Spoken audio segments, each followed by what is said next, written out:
guys, welcome to the apartment tour. I wanted to start us outside so we could get a kind of lay of the land. You could see what it was like going into my apartment, not just the apartment itself. So let's start with a story about my experience here in Kyoto.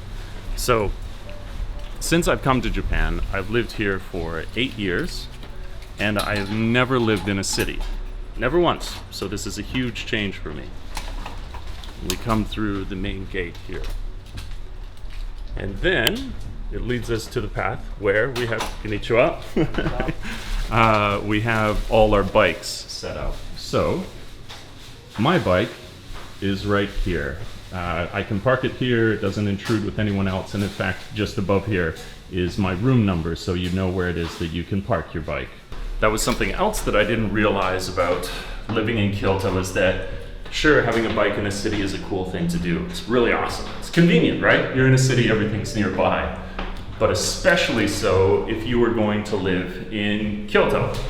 Kyoto is so flat. It's just cruising wherever you go. You don't even need to change gears on your bike. That's what I was talking to my friend with recently. To my friend, is that you can just barely put in any effort, get wherever you want in the city. It's wonderful. Welcome to the Genkan. So if you've seen any sort of Japanese apartments before, when you come in, there'll always be this space, varying different sizes. This is the Genkan, and you put your shoes here. And so I have yet to get a shoe rack, but I am trying to keep it at least basically organized. And usually what you'll see people do is point the shoes away from the house. It's like keep the dirt out of the house, not pointing in. To the main room in my house, or one of the main rooms, I have 3 of them. This is the kitchen. So now I'll hit you with a few stats. Important stats. I want to keep you guys in the know. It's not just to see the rooms, but like, how big is this? What is the cost of this? Utilities, things like that. So my apartment is 35 square meters, which for me, smaller than where I lived previously, but I used to live in the countryside in Ibaraki, so you're in the middle of nowhere. Of course, things are much, much less expensive, but still, I've got 35 square meters here, and that's really good. It's big enough for me, and I've got like a great workspace and stuff. My rent for living here is 74,000 yen per month, which if you want some kind of rough equivalency is about $740. That's how much my rent is. So downtown Kyoto, $740. Pretty good, quite reasonable. Big thing that I really, really like about this apartment is that there's like light coming from everywhere. I've got a big window here. When I take you into the bedroom, there's a big window there. I've got a balcony for the first time ever that's like quite nice. And I really, really like the size of the sink. I haven't done a lot of cooking yet, but the size of the sink is fantastic. Really, really good. So a special note here, just about the age of the building, because that's in the title. It's about a 50-year-old building. And so, yeah, that's old, and a lot of people associate that with like it's decrepit and run down, but that only raises the likelihood that they're that way. The people who manage this building have treated it like their darling, their baby, and so it's in great condition. And when you're looking for a place, that can often be a really, really good option. Look for older buildings, make sure that you do a thorough inspection, but you're going to save a ton of money for the reason that it's older. And if you find one that's so well maintained like mine is, not only do you get the reduction in price, but you're also going to get a lot of the character that's there with that. And I'll show you. There's definitely a few character items in here. This used to be my TV stand. Because there's no room for it in the house, I've turned it into a sort of shelf, and it works just fine. Repurposing things. That's a human strength, right? Adaptation. Let's head over to the bathroom. Nothing too stupendous, but people always say, why didn't you show the bathroom? Simple, and it has the washlet. That's the big item in Japan. You want it to have the washlet, so you have the bidet, and all your life's problems are washed away by that. And then, in a sort of unorthodox design, or at least for me anyways, this is the washing machine. So it's here, you open this up, and then you have your washing machine outside. Totally fine, it's still enclosed, so it does the job. And kind of interestingly, when the water drains, it's through the bottom here, and this fills up with water. That's why it's raised. You can see these 2 blocks. It's off the ground. Works totally fine though, and I had my own washing machine beforehand, so that all takes care of itself. And then we have a massive pile of small rags. I love going to the Sento. I don't think I mentioned this at the beginning. I love the Sento. I love the onsen, the bathhouse. And I would used to go to the gym and then drive to wherever I needed to go. I have one within walking distance. Two, in fact, I would say are within walking distance of where I live now. They're smaller, really, really charactered. One of them reminds me of the bathhouse in Street Fighter 2. And they're like 450 yen, so really, really affordable. So now, let's show you what would this be? This would be like the shower? Yeah. So this is probably one of the, like, you can tell it's like of an older building. This kind of style. It kind of seems like 70s to me. I don't know exactly, but yeah, you got your shower right there. I got the curtain at Nitori. That's like a very popular place to buy home stuff. And then you have the basin sort of like built into the wall, which is trippy. And then I have a little space here, which is nice. It's for my various hygienic accoutrements. I always buy these in bulk from Amazon. I find that's the best way to go. Also, a friend sent me a bunch of these bulk because, believe it or not, finding deodorant in Japan for whatever reason is a bit difficult. So here we are with my couch. I had to move it out here. I got my gym bag. So yeah, you could get a view out the window here. Why don't we give you that? Why don't we open this up so you can get the whole thing? So here, I like that, eh? Traditional roof that you see out of your apartment. So much personality. Maintained personality, even better.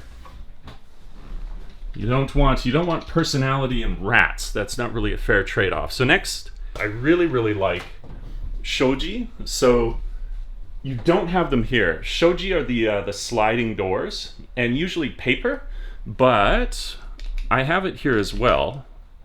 This is going to be very gonzo, kind of amateurish. The sliding doors here into the rest of the house, specifically, well, what I turned into the bedroom. So we open this sliding door, and you'll notice immediately another character element, the tatami mats. I've never lived in a home before that had tatami mats, but of course when you live in an older building, the likelihood of that is much, much higher. And I've adapted this into the bedroom. So yeah, hauled that up. I'm so grateful to my friends. When I arrived here, just sit down for a moment. When I arrived out in the main street there was like 5 of my friends waiting, where it took me like 2 hours to load up all this stuff initially. It took us 30 minutes to get everything in here, so they're really, really wonderful people. And this has been awesome. There is the whole like tatami mat smell everybody talks about. And it is nice. I like it. It's like woody and kind of refreshing. Very, very interesting. Different though.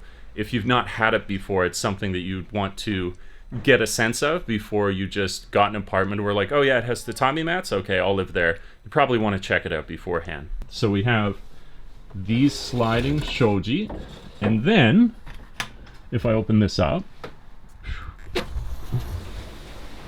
you get that continued view out into the street at the side. It's really cool. And I mean, we're in rainy season basically now. So rainy season means that you are right next to torrential downpour when you're trying to sleep, and it's wonderful. I've had, actually this morning was so peaceful because it was this torrential downpour when I was sleeping, and it's just right outside your window. It's lovely. So now let's I'll take you out to the balcony as a sort of last thing. There's also a roof that you can go up to and you can hang out there. You're not supposed to have barbecues or anything, but it's a really cool view again. And if I flip this around, this is where I sort of teased the beginning of the video. This is the office space. You could have put the bed in here and then like done a sort of on the floor office here, but I preferred to make this the office. I finally understood that this bar, you can fold this bar out and it's actually more space that you have if you want to dry your clothes. And then I have more sliding shoji, and these open up again. So if you're feeling like you dig in that view, if you want some of that view, you can open this up and I get another view out this side, which is crazy. There's just so much light here, which I've never had. Usually in my apartments, there's like one, there's like only one window or something. It's not bad. You live with whatever it is, you know. You make do, you adapt. But the fact that it's light here, light here, light here, it's wonderful. I absolutely love it. And then, if I'll flip this around, we got my closet here. I got this like lots of closet space. I'll show you. So if we come around, we got the top space. I put up like my guitar up there, some different things, and then down here was your standard closet. So this is, again, it's like very, these doors that slide, they're really economical for space. And then here, this is, I've got a little bit of storage space here.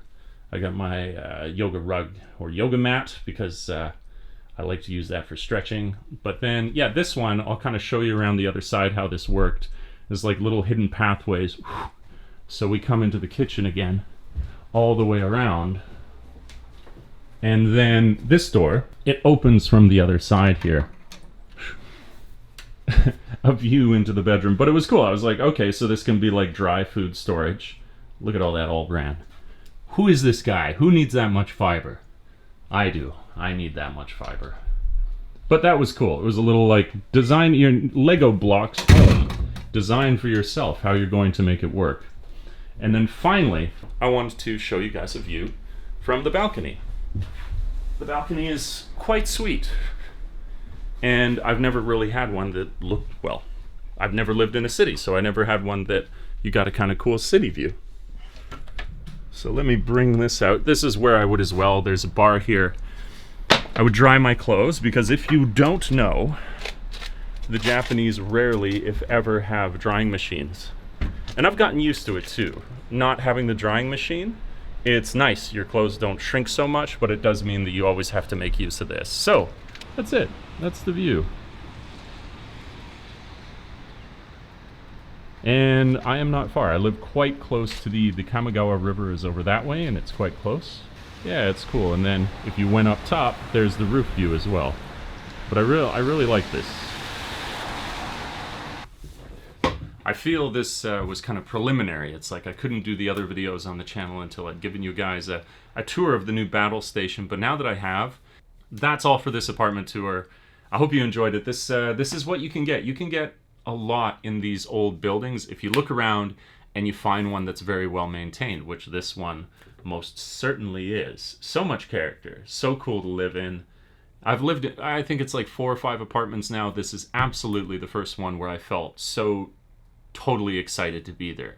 The other ones were cool. There were places where you could lay your head down and rest, but never like this. Never this kind of feeling like I've got this kind of hideaway. It appeals to a sort of childlike treehouse feeling for me. I don't know, like all the extra wood, the tatami.